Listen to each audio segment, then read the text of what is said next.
What'd you say? I have first Time Warner coming after me. Why is Time Warner going to come after me? Oh, you mean because of CNN? Yeah. Oh, yeah. Microsoft come after? No, Microsoft not going to come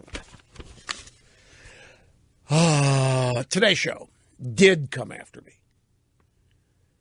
Sunday morning, NBC Sunday Today Show. They have their correspondent, Hallie Jackson's a White House correspondent. She also hosts a show on MSNBC that Joe and Mika are not on. And she has this Sunday show that she does, which is their Sunday Today Show. As opposed to, it's not Sunday Meet the Press, it's Sunday Today Show. It's before Meet the Press. And she did a report on our increasingly polarized media culture. And I'm just, after reading the sound of the transcript here, I wonder if she talked to Bill Gates and if he clued her in about how things work. I wonder if he's an unnamed source. Here, listen. In truth, it began... I did not have... under another president. The Drudge Report is a media gossip page known for below-the-beltway reporting. You are, you admit, a conservative, and you have increasingly targeted the Clinton White House. Well, I go where the stink is. The Democrats and their fear-mongering. What was once relegated to talk radio exploded on TV. The launch of Fox News in 1996, taking it to another level, fighting against what was perceived as a liberal bias in the media. Okay, what this story was about, Hallie Jackson, NBC, they're trying to figure out when the country became so divided. Now, those of you who have listened regularly know that I have claimed credit for this. You have heard me say that the arrival of this program is what led to the media casting aside its precept of objectivity and becoming partisan. I'm not blaming don't misunderstand, but I think, the beginning point of this, what did she call it? The partisan divide. The country became so divided. When the media had their monopoly and they determined what was news and what wasn't news, and when they determined what commentary the news was, that's all it was. But this show came along in 1988 and blew up that monopoly. And then the conservative blogs came on the websites and other talk radio shows, then Fox News in 1997.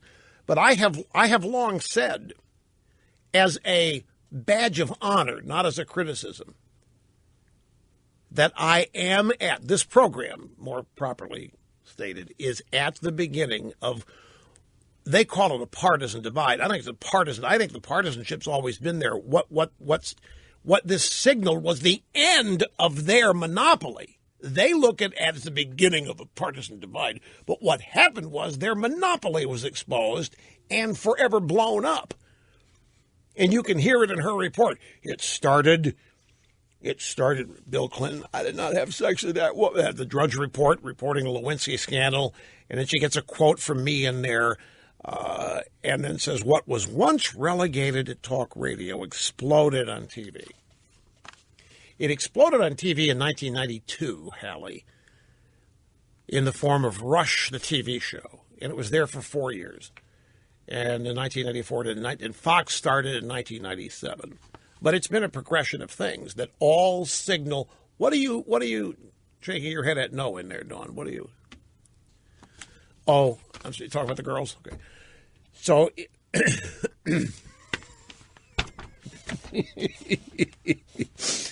Mercedes Schlapp, nicknamed Mercy.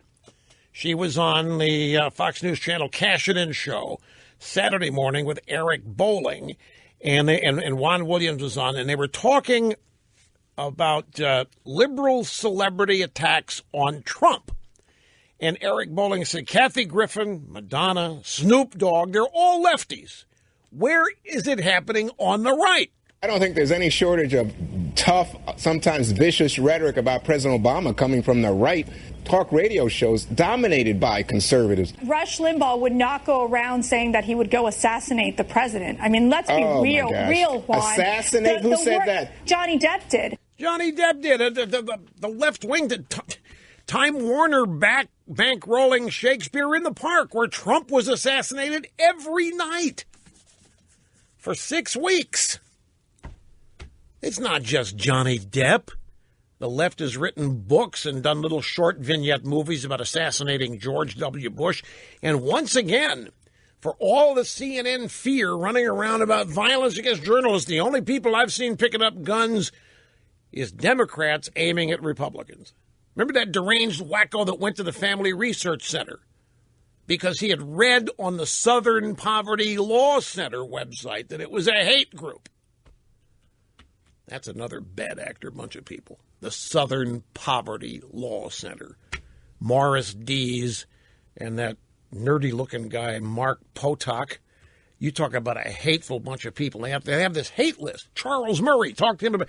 He has been victimized with riots on college campus because he is depicted as a profound hater on the Southern Poverty Law Center website. The left treats that place like a Bible. Anyway, quick time out, folks. We move on right after this. No. That's exactly right. Exactly right. No, the media is terribly worried that Trump is going to influence people. The media will tell you. I mean, Crazy Mika,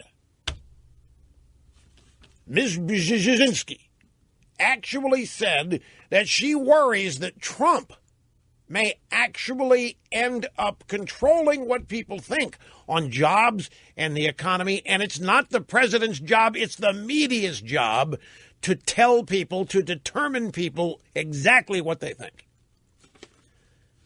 That's very honest. I don't know if she intended to be that, but she said and she's very worried that the president intimidating the media is going to lead to people believing what the president says instead of what the media says.